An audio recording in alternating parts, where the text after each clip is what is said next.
What is the cause of the climate crisis?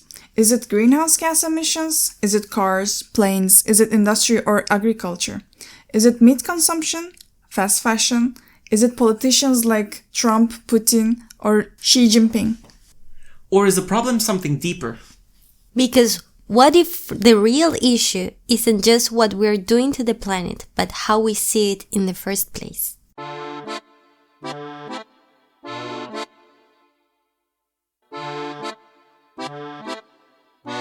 Hey everyone, I'm Pepe.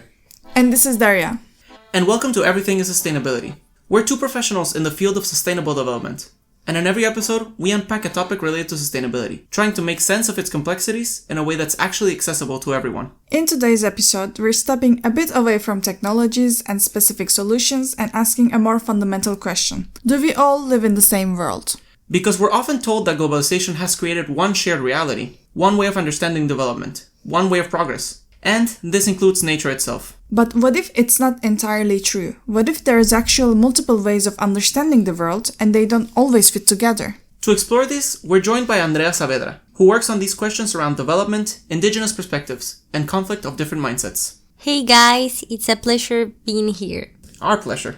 In this episode, Andrea will first explain what development is, its links with capitalism, and its effects on nature. Then, we move on to the different perspectives from Western cultures to indigenous communities, with the case study of her thesis from La Guajira in Colombia. Just a little heads up that this episode will have a decolonialist perspective. So, let's get into it.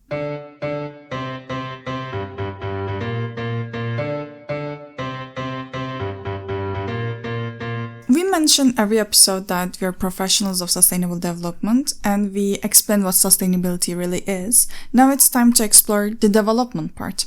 So Andrea, can you tell us what is development? Yes, of course. First, I think to start by saying that development is a narrative. It is a discourse or an idea about how the future should look like. First, it was an abstract idea that then became concrete through the professionalization and institutionalization of development. But this is an idea that has changed over time. So first, it was about economic development and industrialization in the 50s. Then it shifted to the current proposals of sustainability. However, the nucleus behind this idea of development stays more or less the same through time. And this is that it operates as a mechanism to reproduce the characteristics of the so-called advanced civilizations. This means high levels of industrialization, high levels of urbanization, rapid growth, also material production, and especially the improvement of living standards. So at its core, development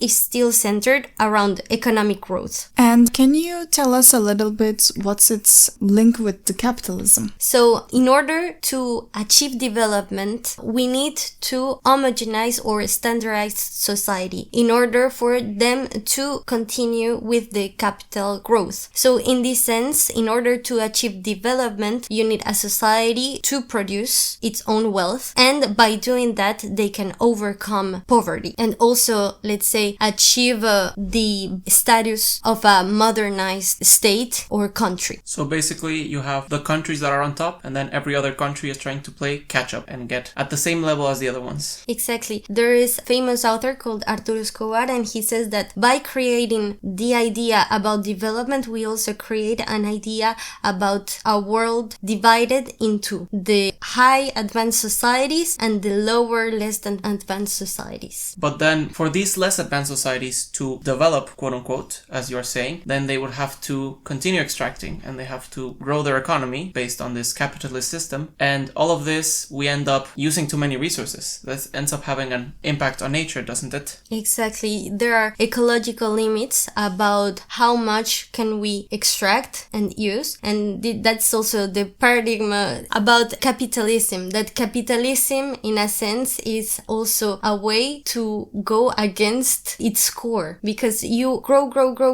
that much that then you deplete all of the resources and then you cannot grow anymore. So the growth is in fact has an ending. You cannot grow unlimitedly. Exactly. But one of the reasons for that is that growth, the economic growth that linked to capitalism, that since the capitalism depends on economic growth to survive, it needs to produce, and for that it needs resources. So the natural resources in fact are not unlimited. So this is the Western idea, as you mentioned. Of course, this idea was placed by these more quote-unquote advanced societies. But is there a different way of seeing the world? Is there a way where we're not playing catch-up and using all of our resources? Yes, of course. In the Western ideology, nature is seen as a resource. Whereas for other cultures or other worlds, as we like to say it, nature is not a resource but a living entity. Or nature is a part of the society that they live on. So in that sense, that changes the focus on how am I going to use this raw material, because it's not just a resource in order to produce and to have growth, but it could be, let's say, a living entity to which you relate. And then this entails reciprocity and also having a relationship with that living entity. Okay, so it's not so much like the Western mindset, where humans are at the center of everything and we can just go into nature and use everything as we please. Because, for example, the forest is just a bunch of trees which are a bunch of wood, and I need that wood, so I'm going to use it. It's not so much like that. It's not so human-centric, to say it in a way. Nature, in that terms then, in the Western culture, is more often treated as an infinite resource where you extract and use and convert into an economic value for people to benefit from it. For instance, mining or the exploitation of water resources or deforestation. In the indigenous, let's say, cosmologies, nature is part of a web of relationships, and maybe they see not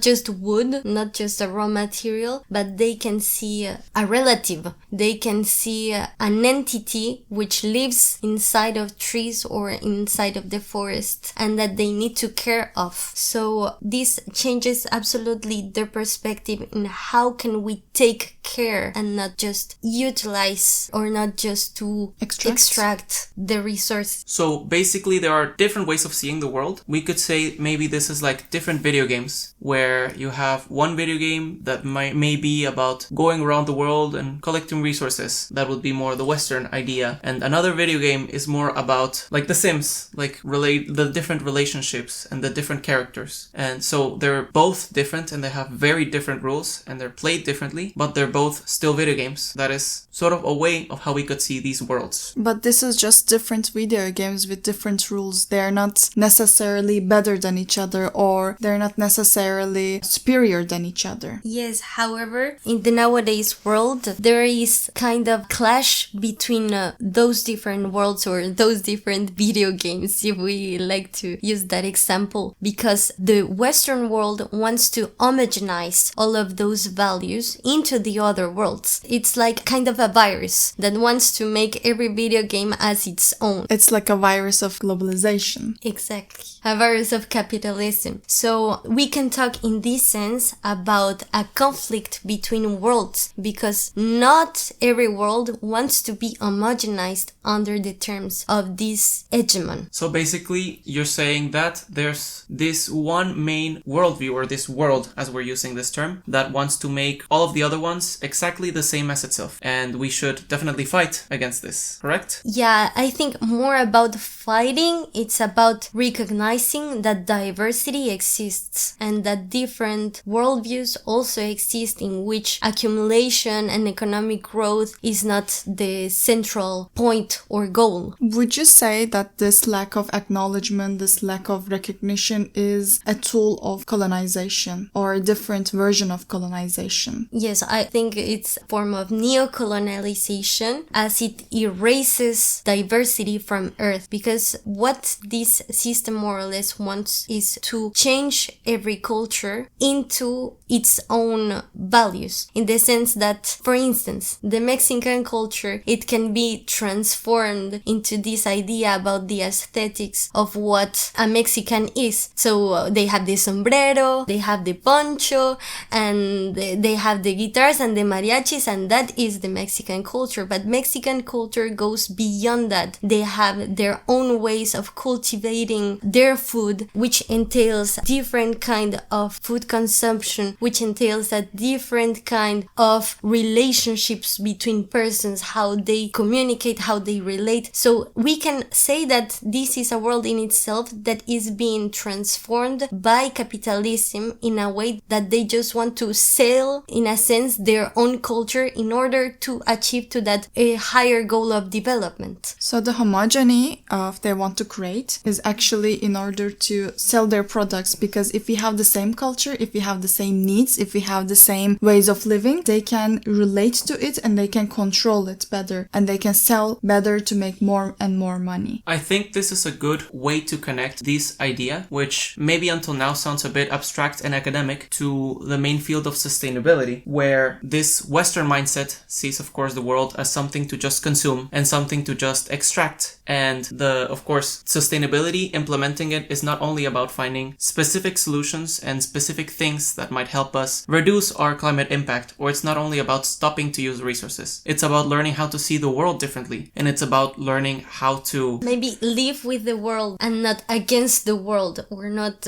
dominating the world, but relating to the world. So when there is a crisis, when there is a problem, such as climate crisis right now that we are going through, if this so-called modern values come to the problems of another world, the solutions that they propose are in fact not working out because it was coming from a different culture, it is coming from a different world. And this is where also why people are getting anxious or stop believing in sustainability, or they stop believing in institutions, because sometimes this so-called advanced societies bringing their own, again, so-called solutions to a culture that doesn't accept those solutions as solution. And one of the example is going to be what Andrea did in Colombia as a part of her master's thesis. Yes. So during my thesis, I wanted to understand what it meant to have development in a region in Colombia where there is water scarcity. So mainly what the state institutions wanted to do was to give tapped water to the communities, but this meant to change their whole world, because these are semi-nomadic communities. So this means that they move according to the seasons. So when the state wants them to have tap water, this means that they have to stay in just one place. They cannot move from that place, and now they change their perspective about their communal land ownership into a private ownership one. So this changes everything, not just the way they are drinking water, but also the way they relate to their spiritual world. So this conflict is more or less the source of the issues in this region. You say there is mining activity in the region, and now these indigenous people cannot move freely as they once did. So how, for example, does this have impact on the environment, or how does it change the way that the resources are used? Because I imagine these people before, when they moved, they also had to, of course, interact with the world, and they also had to use resources. So how is this Western way different than this indigenous way? So yes, actually I didn't say it before, but in this region there is the second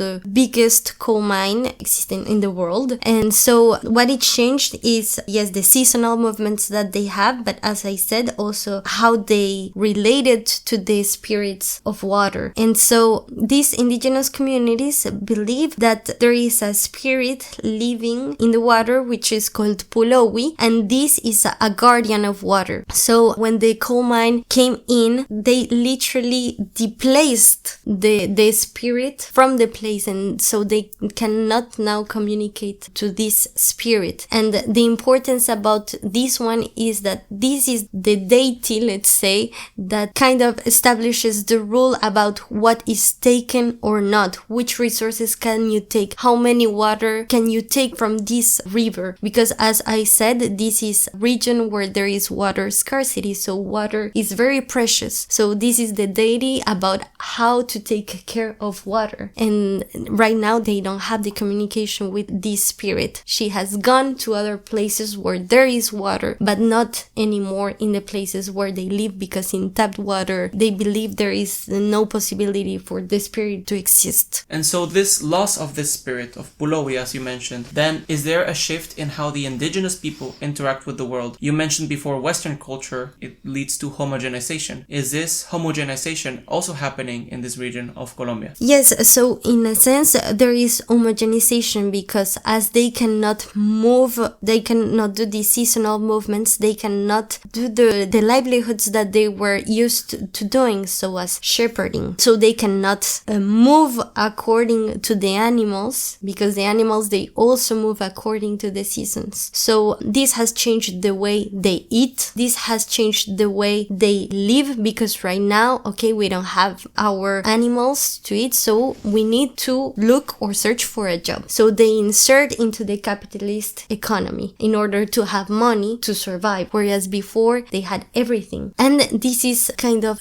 according to the state, a way to give development to the communities, because in this sense, okay, now you have tap water, so you already have a need described by the global north. Exactly, achieved. Then you can also have money, and with money you can have education, and with education you can insert into the labor market. So in a sense, yes, it is homogenizing the indigenous culture into the Western one. So now that they deployed the water and the spirit that indigenous communities were believing is not there anymore, and because of the deployment of water, they cannot move anymore seasonally, which they cannot do shepherding, which was the dominant livelihood of the local community, of the indigenous community. And now they have to live by the rules of Western culture, where there is a tap water, but there is no their culture anymore. There is no seasonal immigration, there is no shepherding, there is no Pulowi. So as you say, there is this whole loss of culture. So there is, of course, the environmental impact of the mines, and there is the water scarcity, so there's less water availability. There is the loss of these livelihoods. So in short, it's basically we are losing an entire world. It's not just a couple of things and some resources that are being lost. It's the whole world itself. Because when this culture, and when we say culture, we mean the whole culture, the mindset, not just the aesthetics in front, then this leads to basically the loss of a whole world. So thinking of that, is there a way that we can sort of fix this, or that we can act against this homogenization that Western culture brings? Yes, I think it is a problem about recognition, because in the modern world we don't see this as a problem. We see it actually, we see development as a very important tool in order to give everyone good living standard. But at the same time, this is, as Pepe said, is killing the livelihoods and the worlds of indigenous communities, which at the same time has a lot of